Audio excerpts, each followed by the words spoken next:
Jake Morrison had been working double shifts at Tampa General Hospital for 3 months straight when Sarah Chen suggested they needed to get away. Not to some overcrowded beach resort, but somewhere truly off the grid. She had found it on an obscure camping forum, a secluded spot deep in the Myakka River State Park wilderness area, accessible only by a 2-mile hike from the nearest parking lot. The photos showed ancient oak trees draped in Spanish moss, a small clearing beside a creek, and the kind of profound darkness that existed only miles away from civilization. Jake studied the images on Sarah's phone while they sat in the hospital cafeteria during his lunch break. He had been working as a nurse in the emergency department since graduating 2 years ago, and the relentless parade of trauma and illness had begun wearing on him. At 27, he already felt decades older.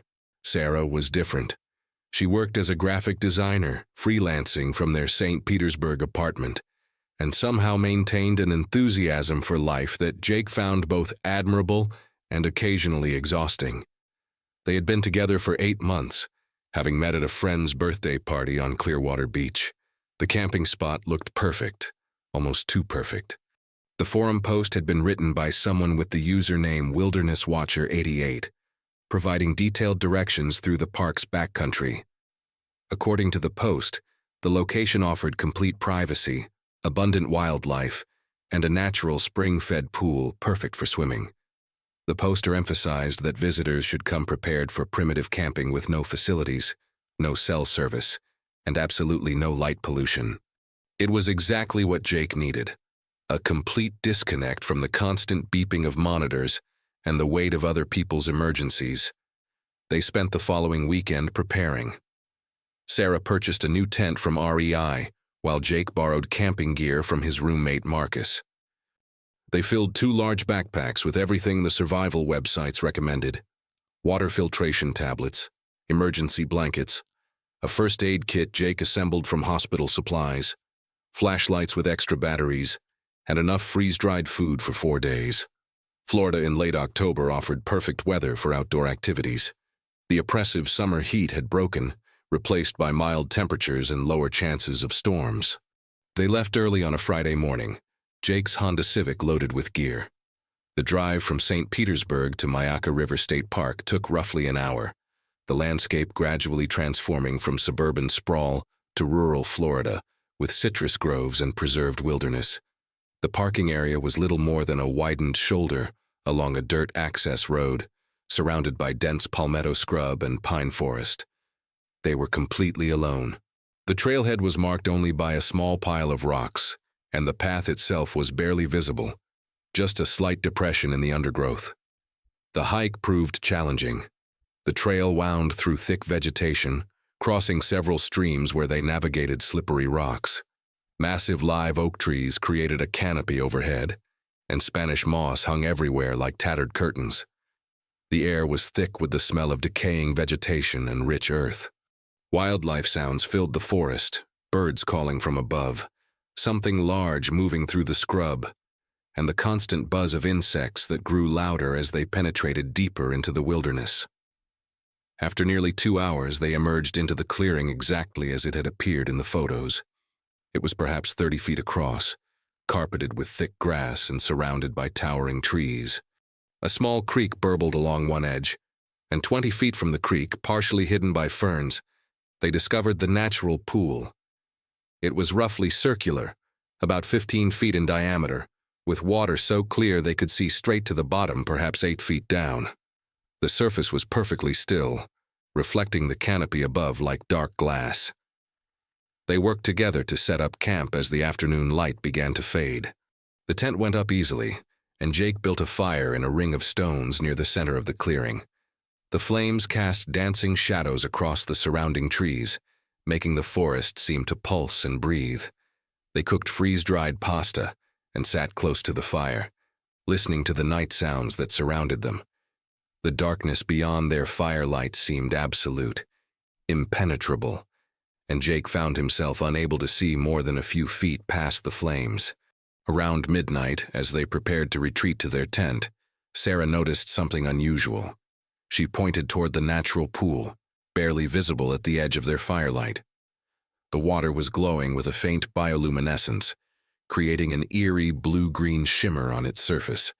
Jake approached cautiously, his nurse's training making him wary of anything unusual in natural water sources. The glow was undeniably beautiful, pulsing gently as if the pool itself was breathing. Sarah was enchanted, already pulling off her boots and rolling up her pants. Jake tried to dissuade her, citing concerns about water quality, but she laughed at his caution. She waded into the shallow edge, gasping at the cold temperature, and the bioluminescence intensified around her legs, swirling in patterns that looked almost intentional. Jake watched from shore, his unease growing. There was something about the pool that felt wrong, though he could not articulate what bothered him. The water felt incredible against Sarah's skin, cool and silky, with a tingling sensation that was not unpleasant. She had always loved swimming, and this hidden natural pool seemed like a gift. The bioluminescence created trails behind her hands like liquid starlight. She turned to call Jake to join her and saw him standing on shore, his silhouette tense and worried. Always the cautious one, always seeing potential disasters where she saw adventure. What happened next would be difficult for either of them to explain later. Sarah felt something brush against her leg underwater, not threatening but almost caressing. At the same moment, Jake saw something break the surface behind her, just a ripple in the glowing water but moving with purpose. He shouted a warning, but Sarah was already gasping, not in fear but in what sounded like surprised pleasure. The bioluminescence suddenly flared bright enough to illuminate the entire clearing, and Jake caught a glimpse of something in the water with Sarah, something that was neither fish nor human, before the light faded back to its gentle pulse. Sarah emerged from the pool minutes later, her clothes soaked and clinging to her body, her expression dreamy and distant. She walked past Jake without seeming to see him and went directly into their tent. He followed, confused and alarmed, but when he asked what had happened, she only smiled and pulled him down beside her. Her skin was still cool from the water but warming quickly, and when she kissed him, her mouth tasted of minerals and something else, something intoxicating. They made love with an urgency that surprised both of them, Sarah moving with an abandon she had never shown before. The tent seemed to glow faintly from the bioluminescence still clinging to Sarah's skin, creating shifting patterns of light and shadow. Outside, the forest sounds had changed, becoming more rhythmic, more intentional, as if the entire wilderness was responding to what transpired in their tent. Neither of them noticed when the temperature began to drop, or when their breathing started to synchronize with the pulsing glow of the pool outside. They were lost in each other, and in something else, something that had entered the clearing with them and now waited patiently for the night to complete its work. Jake woke to the sound of Sarah vomiting outside the tent. Dawn light filtered weakly through the nylon fabric, creating a sickly green glow. His head pounded with migraine intensity, but this was different. The pain seemed to originate from somewhere deep inside his skull, radiating outward in waves that made his vision pulse and blur. He tried to sit up and immediately regretted it. His entire body felt wrong, as if his muscles had been replaced with something that only approximated their function. Sarah retched again outside, a deep wrenching sound. Jake forced himself to crawl out of the tent, every movement sending jolts of pain through his body. He found Sarah kneeling beside the cold remains of their campfire, her face pale and slick with sweat. She looked up at him, and Jake felt his medical training kick in. Her pupils were dilated unevenly, the left noticeably larger than the right. Anisocoria, a sign of serious neurological issues. Her skin had taken on a grayish undertone, and dark circles had appeared under her eyes. Jake knelt beside her and pressed 2 fingers against her wrist, feeling for her pulse. It was rapid and thready, racing at over 120 beats per minute. Her skin felt simultaneously hot and clammy, feverish but covered in cold sweat. These were the vital signs of someone in serious distress, someone who needed immediate medical attention. His mind raced through possible diagnoses. Food poisoning seemed unlikely. Waterborne parasites rarely caused such rapid onset. Some kind of toxic exposure, perhaps. Something in the pool water. He looked toward the pool, now visible in daylight. The water appeared completely normal, with no trace of the eerie glow from the night before. Yet Jake's instincts screamed that whatever had happened to them originated there. He tried to recall the exact sequence of events, but his memories were frustratingly vague, like trying to remember a dissolving dream. Sarah finally managed to speak, her voice raw. She asked if he felt as terrible as she did. When he nodded, panic flickered across her face. Jake suggested they pack up and hike back to the car immediately. The 2-mile trek would be brutal in their current condition, but staying felt increasingly dangerous. Sarah tried to stand, but her legs buckled. Jake caught her, and the physical contact sent alarm through him. Her body temperature was spiking. He helped her back into the tent and retrieved his first aid kit. His hands were shaking badly now, making it difficult to open containers. Sarah's temperature registered at 103.7 degrees. He gave her ibuprofen with water, knowing it would do little against whatever was attacking her system. When Jake checked his own temperature, the reading was worse, 104.2 degrees. At that level, he should be in an emergency department receiving IV fluids. The hike back became a nightmarish ordeal. They had barely made it half a mile before Sarah collapsed, simply dropping to her knees on the trail. Jake helped her up, supporting much of her weight. His own condition was deteriorating rapidly. The tremor in his hands had spread to his entire body, and his vision kept blurring in ways that suggested neural processing problems. Jake became aware of severe pain radiating from his groin area. During a rest stop, he carefully checked himself and felt his blood turn to ice. The skin of his genitals was discolored, showing patches of dark red and grayish purple. He had seen similar patterns only once before, on a patient with necrotizing fasciitis, flesh-eating bacteria. Sarah noticed his reaction and insisted on knowing. When he explained, her face went white. She checked herself and confirmed the same discoloration. They stared at each other, both understanding they were experiencing something far worse than a simple infection. Their tissue was dying. The final mile passed in a blur of pain and determination. Jake's medical knowledge became both blessing and curse. He knew enough to understand the severity, but not enough to explain or treat it. Necrotizing infections required aggressive surgical intervention, intravenous antibiotics, sometimes amputation, and that assumed bacterial causes. If this was something else, standard treatments might be useless. They reached Jake's Honda Civic in early afternoon, both barely conscious. Jake knew he should not drive in his condition, but the alternative was dying in a parking lot. Sarah slumped in the passenger seat, her breathing shallow and rapid. Jake started the engine and pointed the car toward Tampa General Hospital, where colleagues who trusted his judgment might believe the impossible story he would have to tell. The 45-minute drive felt like hours. Jake's vision kept tunneling, the edges going dark before snapping back. He ran 2 red lights and nearly sideswiped a minivan. Sarah drifted in and out of consciousness, occasionally mumbling incoherent phrases that included the words pool, glowing, and something that sounded like not alone. When Tampa General Hospital finally appeared, Jake felt intense relief. He abandoned the car in the emergency department ambulance bay and helped Sarah through the automatic doors. The triage nurse looked up and her professional expression shifted to alarm. Jake tried to explain what had happened, but his words came out garbled and confused. The last thing he remembered clearly was the nurse calling for immediate assistance and the familiar ceiling tiles rushing past as they wheeled him into a trauma bay. Dr. Patricia Okonkwo had been the attending physician in Tampa General's emergency department for 11 years, and she prided herself on maintaining composure during even the most chaotic situations. She had treated gunshot wounds, massive trauma from highway accidents, and overdose cases that would haunt her dreams for years. But when the nurses wheeled Jake Morrison and Sarah Chen into adjacent trauma bays that Friday afternoon, something in her extensive clinical experience triggered an alarm she could not immediately explain. The patients were both young, previously healthy according to the initial assessment, and presenting with a constellation of symptoms that made no immediate sense.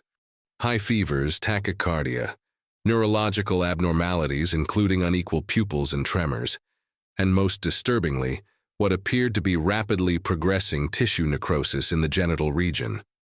Jake, despite being semi-conscious and clearly in severe distress, kept trying to communicate something about a camping trip, contaminated water, and bioluminescence. Patricia ordered immediate blood draws, urine samples, CT scans of brain and abdomen, and broad-spectrum antibiotics while her mind raced through differential diagnoses. The initial laboratory results came back within the hour, and they were as confusing as the clinical presentation. White blood cell counts were through the roof, suggesting massive infection, but blood cultures showed no bacterial growth. Liver enzymes were elevated, kidney function was declining, and both patients showed signs of severe metabolic acidosis. Their electrolytes were wildly out of balance, particularly calcium and magnesium, which had dropped to dangerously low levels. Patricia had seen similar patterns in cases of toxic ingestion or severe sepsis, but never with this particular combination of findings. Dr. Marcus Webb, the infectious disease specialist on call, arrived within 30 minutes of Patricia's consultation request. He was a methodical man in his mid-50s, known throughout the hospital for his encyclopedic knowledge of rare pathogens and his ability to diagnose diseases that other physicians missed. He examined both patients carefully, taking particular note of the necrotic tissue patterns. The discoloration was unlike typical necrotizing fasciitis. Instead of spreading outward from a central infection point in irregular patterns, this appeared to follow specific anatomical pathways, almost as if something was deliberately targeting particular tissue types. Marcus ordered additional specialized tests, including toxicology screens for exotic compounds, tests for rare tropical diseases, and cultures for unusual fungal and parasitic organisms. He also requested tissue biopsies from the affected areas, though both he and Patricia knew that results would take days they might not have. The necrosis was progressing visibly, spreading from the genital region into the lower abdomen at a rate that defied medical explanation. In the 6 hours since admission, the discolored patches had expanded by several centimeters, and both patients reported increasing pain despite aggressive analgesic management. Sarah's condition deteriorated first. Around 8 o'clock that evening, her blood pressure began dropping precipitously despite IV fluids and vasopressor medications. Her oxygen saturation fell, requiring intubation and mechanical ventilation. The respiratory therapist who performed the intubation noted an unusual odor when Sarah's airway was opened, something organic and sweet that reminded him disturbingly of rotting fruit. Patricia ordered a chest X-ray that revealed developing bilateral infiltrates, suggesting either pneumonia or acute respiratory distress syndrome, though neither diagnosis fully explained the rapid progression. Jake remained more lucid than Sarah, conscious enough to understand what was happening to him, and terrified by that knowledge. He worked in this hospital, knew many of the staff members now treating him, and understood medical terminology well enough to grasp the severity of his prognosis. He kept asking Patricia if they had identified the causative agent, if there was an antidote or specific treatment protocol. She had to tell him the truth, that they were treating symptomatically without understanding the underlying pathology. Every answer seemed to defeat medical logic. During one of Jake's more coherent moments, Patricia sat beside his bed and asked him to describe everything he could remember about the camping trip. His account was fragmented and sometimes contradictory, but certain details remained consistent. The isolated clearing deep in Myakka River State Park, the natural pool with impossibly clear water, the bioluminescent glow that appeared after dark, Sarah entering the water, and something happening there, something Jake could not quite articulate or remember clearly, the intense physical intimacy that followed, and waking to find both of them desperately ill. Patricia made careful notes, her scientific mind struggling to reconcile Jake's description with any known medical phenomenon. Bioluminescence in fresh water was extremely rare in Florida, though not impossible. Certain species of dinoflagellates could produce light in response to mechanical stimulation, but these were almost exclusively marine organisms. Could some exotic species have colonized this particular spring? And even if so, could exposure cause the symptoms she was witnessing? The toxicology literature contained scattered reports of poisoning from bioluminescent marine life, particularly certain species of toxic algae, but nothing that matched this presentation. By midnight, Jake's condition had caught up with Sarah's deterioration. His blood pressure became unstable, requiring the same medications that were barely keeping Sarah alive. His kidney function crashed, necessitating emergency dialysis. The necrotic tissue had spread up his abdomen and was beginning to show signs of systemic spread, with small patches of discoloration appearing on his chest and arms. Patricia had called in a surgical team to evaluate possible debridement, but the surgeons were reluctant to operate, given the patient's instability and the unusual nature of the tissue death. One surgeon commented that it looked less like infection and more like radiation damage, though neither patient had any radiation exposure in their history.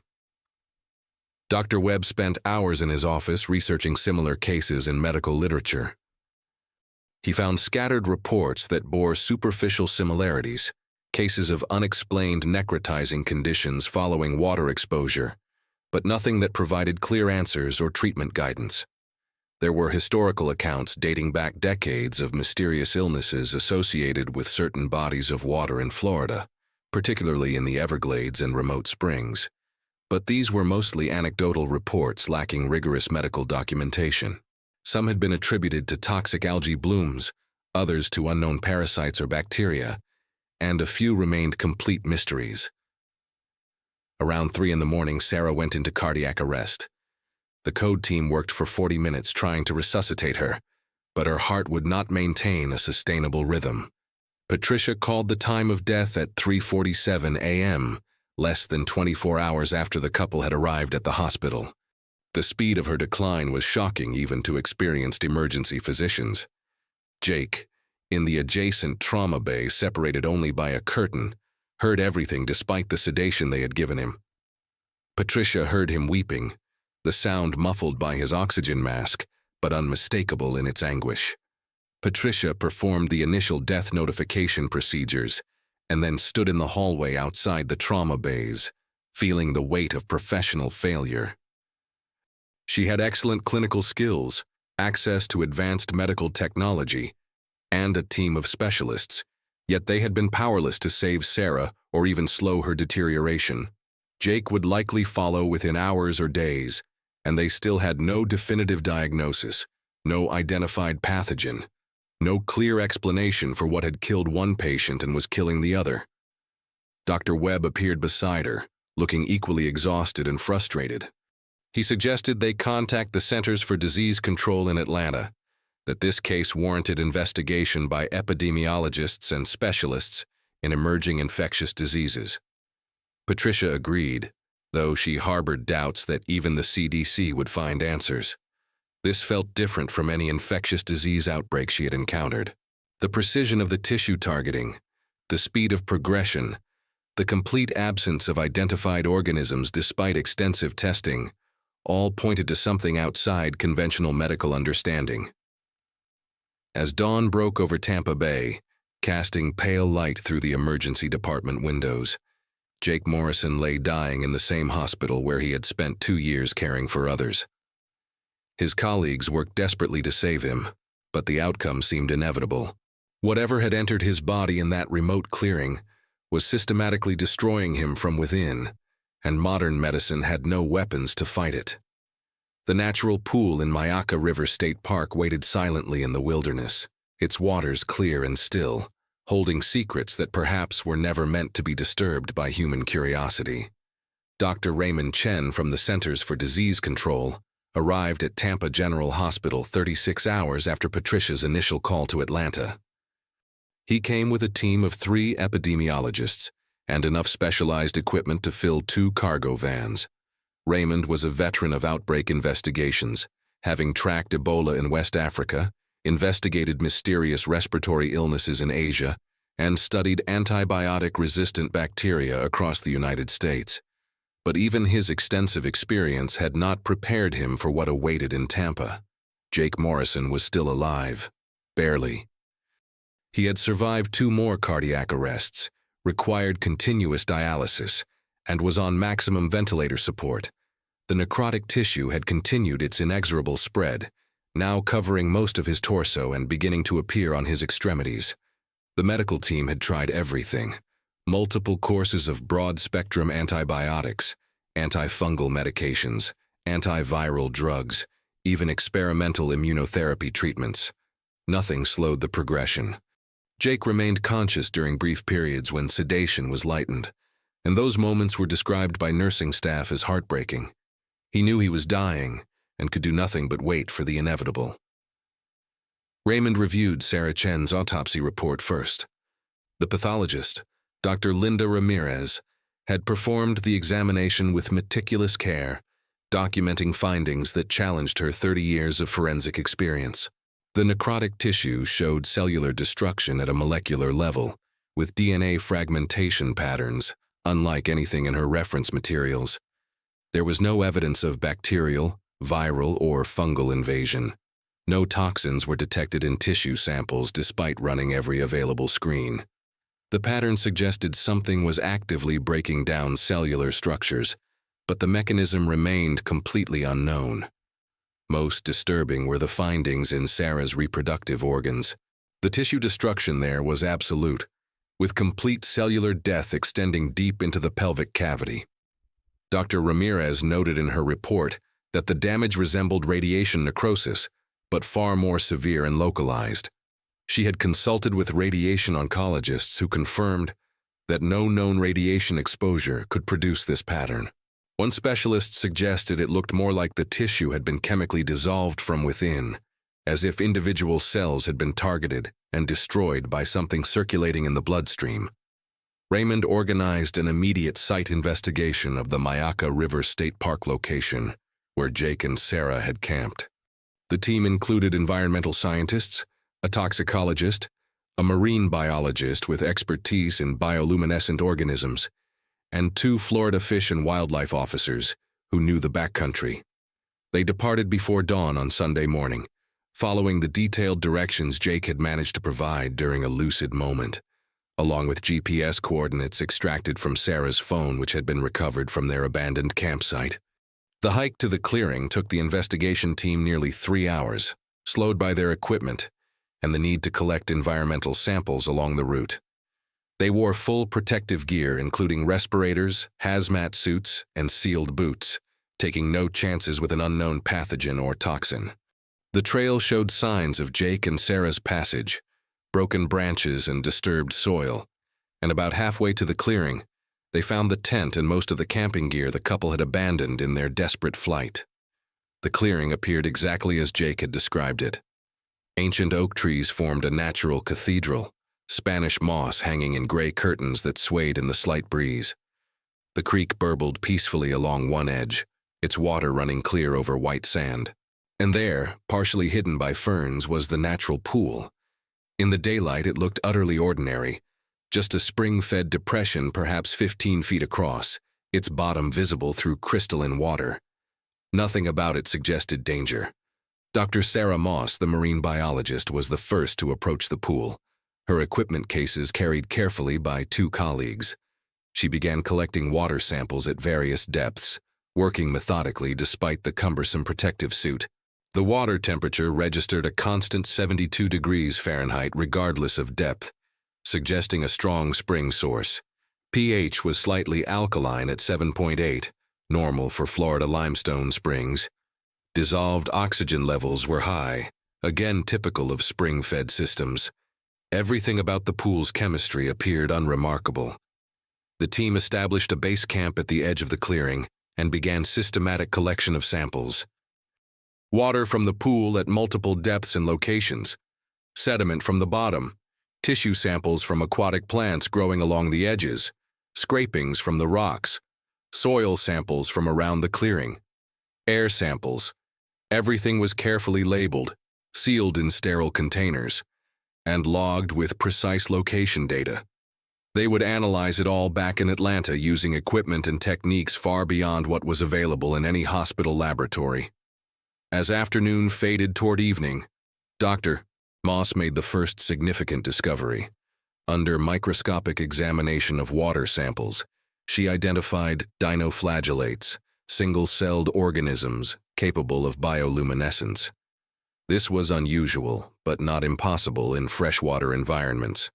What caught her attention was the species. She could not identify it from her reference materials. The organisms were morphologically similar to known marine dinoflagellates, but with structural differences that suggested either an undiscovered species or possibly a mutated form adapted to freshwater conditions. Raymond made the decision to stay overnight in the clearing, replicating as closely as possible the conditions Jake and Sarah had experienced. Part of the team rotated back to civilization, carrying the day's samples for immediate analysis, while Raymond and 3 others remained. They set up tents well away from the pool and maintained careful isolation protocols, but they wanted to observe the clearing after dark to see if the bioluminescence Jake described would appear. Night fell quickly in the forest, darkness rushing in to fill every space not illuminated by their battery-powered lights. The team waited, watching the pool with a mixture of scientific curiosity and apprehension. Around 9 o'clock, as the last light faded from the western sky, the pool began to glow. It started as a faint shimmer on the surface, barely visible, then intensified gradually until the water emitted a steady blue-green luminescence that cast eerie shadows across the clearing. Dr. Moss approached the pool's edge with her equipment, taking additional water samples and measurements. The bioluminescence was definitely biological in origin, produced by the dinoflagellates in response to some stimulus they had not yet identified. She noted that the intensity seemed to pulse rhythmically, approximately 60 beats per minute, which she found oddly specific. Bioluminescence typically responded to mechanical disturbance or chemical signals, but this seemed almost deliberately paced. Raymond documented everything with video cameras and detailed notes. The phenomenon was beautiful and undeniably strange, but he still could not connect it to the catastrophic medical consequences Jake and Sarah had suffered. Dinoflagellates could produce toxins, certainly. Some species created the red tides that killed fish and caused respiratory irritation in humans. Others produced neurotoxins that accumulated in shellfish and caused paralytic poisoning. But nothing in the literature described toxins that caused the kind of rapid tissue necrosis seen in this case. Around midnight, Dr. Moss made a decision that would haunt her. Against Raymond's strenuous objections, she wanted to enter the pool, to experience what Sarah had experienced, to potentially expose herself to whatever agent was responsible. She argued that with proper protective equipment and immediate medical evacuation capability, the risk was manageable, and the scientific value immense. Raymond argued that they had no idea what they were dealing with, and that deliberately exposing team members was reckless. But Sarah Moss had always been driven by a fierce curiosity, and she ultimately made the choice herself. She waded into the pool wearing a full hazmat suit with a self-contained breathing apparatus, her movements careful and deliberate. The bioluminescence swirled around her, intensifying with the disturbance. She collected samples directly from the water column around her body, documenting everything. She remained in the pool for approximately 10 minutes before returning to shore, and in that time, Raymond watched the bioluminescence behavior change. It seemed to concentrate around Dr. Moss, to follow her movements in ways that suggested purpose rather than simple physical response to disturbance. Back in Tampa, Jake Morrison coded again at 1:15 a.m. The medical team resuscitated him, but Dr. Okonkwo knew it was temporary. His organs were failing systematically, his body consumed by the necrotic process that showed no signs of slowing. She sat beside his bed during a brief lucid moment and asked if he wanted them to continue aggressive interventions or shift to comfort care. Jake asked about Sarah, apparently not remembering or unable to process that she had died. Patricia gently reminded him and watched tears leak from the corners of his eyes. He asked her to stop the interventions, to let him go. He was ready to be done with the pain. Patricia honored his wishes. They discontinued the pressors, turned down the ventilator settings, and administered enough morphine to keep him comfortable. Jake Morrison died at 4:37 a.m. on Sunday morning, 72 hours after arriving at the hospital. His death certificate would list the cause as multi-system organ failure secondary to necrotizing soft tissue infection of unknown etiology. But Patricia knew that was inadequate, a placeholder diagnosis that concealed more than it revealed. In the Mayaka wilderness, Raymond Chen and his team packed their equipment as dawn broke over the clearing. Dr. Moss reported feeling fine, showing no signs of illness despite her exposure. The samples they had collected would require weeks of analysis in Atlanta's specialized laboratories. Raymond took one last look at the pool, now appearing completely ordinary in the morning light, its deadly secret hidden beneath a surface as clear and still as glass. Whatever lived in that water had claimed 2 lives and might claim more. The clearing would need to be quarantined, restricted from public access until they understood the danger. But Raymond suspected that even with all their technology and expertise, some mysteries would resist explanation. Some things existed at the boundaries of human understanding, and perhaps humans ventured into those spaces at their peril. The laboratories at the CDC headquarters in Atlanta represented the cutting edge of infectious disease research.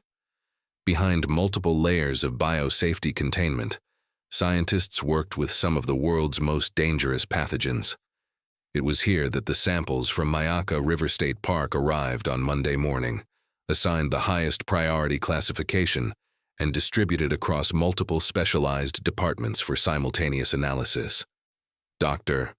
Rachel Kim headed the microbiology division and took personal charge of the water sample analysis. She had spent 20 years studying waterborne pathogens and had never encountered anything like the organisms under her microscope. The dinoflagellates were unlike any catalog species. Their cellular structure showed adaptations that should not exist in freshwater environments, particularly sophisticated light-producing organelles typically found only in deep-sea marine species. More disturbing was their behavior in culture. The organisms seemed to coordinate their light production, pulsing in synchronized patterns even when isolated in separate containers. Dr. Kim ran genetic sequencing and discovered something that made her call Raymond Chen immediately. The organism's DNA contained sequences that did not match anything in global genetic databases.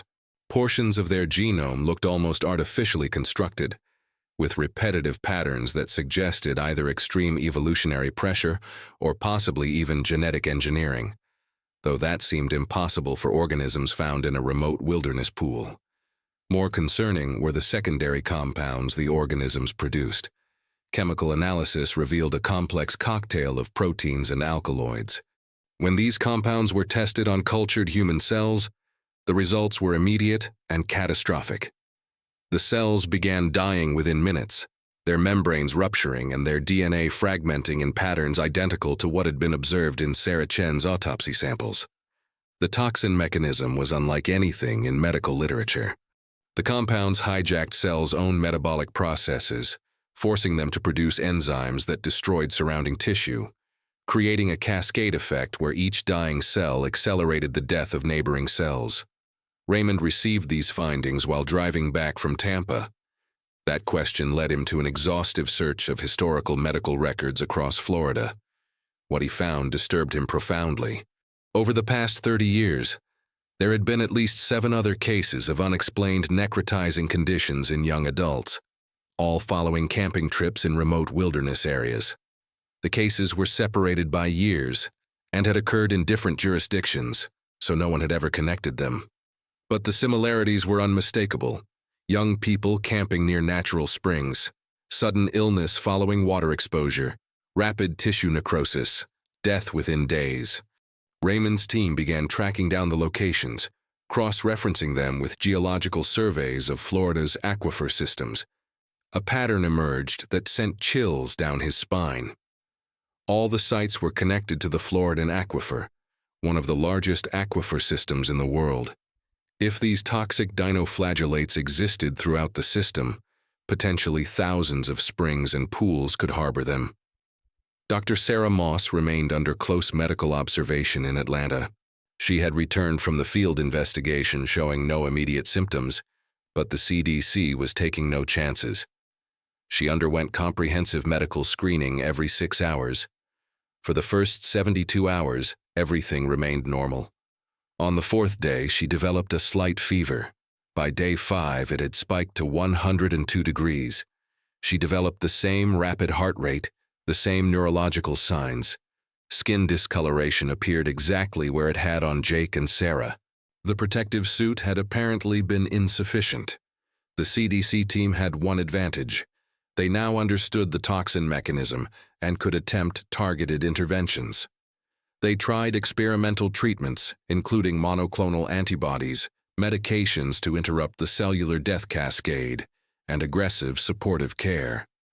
For a day or two, it seemed to help. Dr. Moss's condition stabilized, but on day 7, the necrosis accelerated dramatically. The tissue destruction spread beyond the initial sites, appearing on her arms, legs, and torso. Raymond sat with Dr. Moss during her final hours, holding her hand through the isolation barrier. She had been his colleague for 8 years, had risked her life repeatedly in service of public health. She had known the risks when she entered that pool, had made a calculated decision that exposure might provide insights worth the danger. Doctor, Sarah Moss died on the 9th day after her exposure, having survived slightly longer than Jake and Sarah, but with the same inevitable outcome. The CDC convened an emergency meeting to discuss containment strategies. Raymond presented his findings, the genetic analysis, the toxin mechanisms, the historical pattern of cases, and the potential for contamination throughout Florida's aquifer system. The implications were staggering. The decision was made to issue a health advisory for Florida wilderness areas, particularly those with natural springs and pools. Park rangers would be notified to watch for the characteristic bioluminescence and to restrict access to any water bodies showing this phenomenon. The affected areas in Myakka State Park would be permanently closed. It was imperfect containment, but short of draining and treating thousands of springs, it was the only practical approach. Raymond returned to Florida to oversee the quarantine implementation and to search for answers to questions that still haunted him. Why did these organisms produce such devastating toxins? How had they remained undiscovered for so long? And most troubling, were they truly natural organisms, or could they represent something else entirely? Perhaps the result of some long-ago contamination that had spread through the aquifer system. Standing at the edge of the quarantine clearing in Myakka, watching warning tape flutter around the pool's perimeter, Raymond felt the weight of the dead. Jake Morrison, Sarah Chen, Dr. Sarah Moss, and the unknown others over decades who had encountered this hidden danger. The pool looked serene in the afternoon light, giving no hint of the death it harbored. Nature, Raymond reflected, was not benevolent or malevolent. It simply existed, following rules humans were only beginning to understand. Sometimes those rules were incompatible with human survival, and people who ventured too far from civilization encountered dangers for which medicine had no answers. 3 months after the Myakka quarantine, Marcus Rivera stood at Jake Morrison's grave in the Garden of Memories Cemetery in Tampa. The headstone was simple gray granite with his friend's name, dates, and the phrase, "Beloved son, friend, healer." Marcus had been Jake's roommate and closest friend since nursing school, and the loss had left a void he could not fill. What haunted him most was not just Jake's death, but the manner of it, the inexplicable horror of watching a healthy young man consumed by something medicine could not name or stop. The CDC's health advisory had been distributed throughout Florida's state park system. Warning signs were posted at dozens of springs and natural pools where conditions might support the toxic dinoflagellates. Park rangers received training on identifying bioluminescent water and protocols for immediate area closure. The media had covered the story briefly, sensational headlines about killer organisms that generated public concern before fading from attention as new crises claimed the news cycle. But Raymond Chen knew the containment measures were inadequate. The Floridan aquifer covered nearly 100,000 square miles, containing quadrillions of gallons of water flowing through limestone caverns and emerging at thousands of springs. The CDC had tested samples from 200 springs, finding the organisms in roughly 15% of locations. However, most showed low concentrations unlikely to pose immediate danger. The deadly blooms required specific conditions: isolation, minimal water flow, particular temperatures, and mineral concentrations. These conditions existed in countless unmapped pools throughout the state's wilderness areas. In late January, 4 months after Jake and Sarah's deaths, a young couple from Orlando posted a video on social media showing a glowing pool they had discovered while hiking in the Ocala National Forest. The footage showed them marveling at the blue-green luminescence, debating whether to go swimming. The video went viral, accumulating millions of views within days. Raymond saw it and immediately contacted Florida Fish and Wildlife. Rangers arrived to find the couple's campsite abandoned in apparent haste. The couple, Daniel Foster and Emily Washington, had checked into a clinic in Gainesville 2 days after posting the video. By the time Rangers located them, both were in intensive care with symptoms identical to those that had killed Jake and Sarah. The pattern was repeating, and Raymond understood it would continue. Florida's wilderness areas were vast, and the toxic pools were too numerous to identify completely. The organisms existed in an ecosystem that had functioned for potentially thousands of years. People seeking escape from civilization would continue encountering these hidden dangers.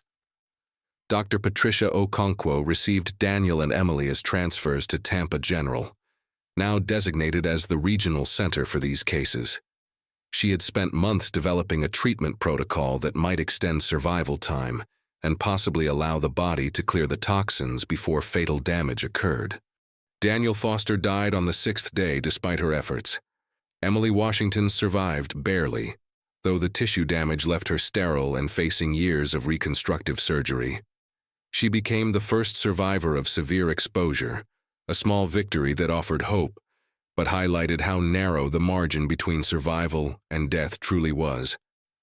The CDC published a comprehensive report on the phenomenon, describing the organisms, their toxin mechanisms, and recommendations for public safety. The document acknowledged significant unknowns and emphasized that the full extent of contamination remained unmapped. Researchers would continue studying the organisms, but the fundamental reality would not change. Florida's wilderness harbored dangers that predated human understanding. Raymond Chen returned to the Myakka clearing one final time in early spring. The warning tape remained in place, fluttering in the warm breeze. The pool looked innocent, its surface mirror calm, reflecting clouds across an impossibly blue sky. No one viewing this scene in daylight would suspect the death it contained, the invisible organisms waiting in crystalline water for darkness to reveal their presence. Standing there, Raymond thought about Jake Morrison, who had come seeking peace and found only suffering. About Sarah Chen, whose adventurous spirit had led her to wade into glowing water. About Dr. Sarah Moss, whose scientific curiosity had provided knowledge that might save others. About Daniel Foster, dead at 24, and Emily Washington, alive but forever changed. About all the unknown victims over decades past, and the inevitable victims yet to come. The forest around him buzzed with life, insects and birds pursuing their ancient patterns. The creek burbled peacefully, feeding the deadly pool with water that had traveled underground through darkness for perhaps centuries. Nature continued its cycles, indifferent to human presence, governed by rules that existed long before medicine developed tools to study them. Some places, Raymond understood, were not meant for humans. But humans would continue to explore, to push boundaries, to seek experiences beyond the familiar. And sometimes they would pay the ultimate price for their curiosity. As he turned to hike back toward civilization, Raymond saw fresh footprints on the trail, leading deeper into the forest. Someone had ignored the warning signs, had ventured past the quarantine barriers. He followed the tracks for several hundred yards, until they disappeared into dense undergrowth, heading toward unexplored areas where other pools might wait in darkness. Raymond called for Ranger backup and began a search pattern, knowing he might already be too late. The cycle continued, would always continue, as long as hidden waters glowed with deadly light and curious humans answered their call.